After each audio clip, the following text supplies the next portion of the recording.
Bu gün sizə çox vacib bir mövzudan, dağınıq skleroz xəstəliyindən, yəni MS xəstəliyindən danışmaq istəyirəm. Dağınıq skleroz immun sistemin beyinə və onurğaya hücum etdiyi xroniki nevroloji xəstəlikdir.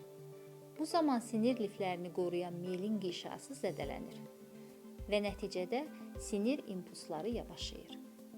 Xəstələrdə çox fərqli əlamətlər ola bilir. Görmə bulanıqlığı, ətraflarda keylik və ya zəiflik, tarazlığın pozulması, yorğunluq, bəzən danışıq və yerişdə dəyişiklik. MS çox zaman gənc qadınlarda başlayır və dalğavarı gedişlə davam edir. Yəni bir müddət kəskinləşir, sonra sakitləşə bilir. Müasir dövrdə çox sayda effektiv müalicə və müayinə metodları mövcuddur ki, xəstəliyin inkişafını xeyli ləngidir.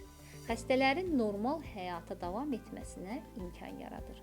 Əgər sizdə təkrarlayan keylik, görmə itkisi və ya səbəbsiz yorğunluq kimi hallar varsa, vaxtında nevroloqa müraciət edin. Unutmayın, erkən diaqnoz və düzgün müalicə MS-də həyat keyfiyyətini qorumağın açarıdır.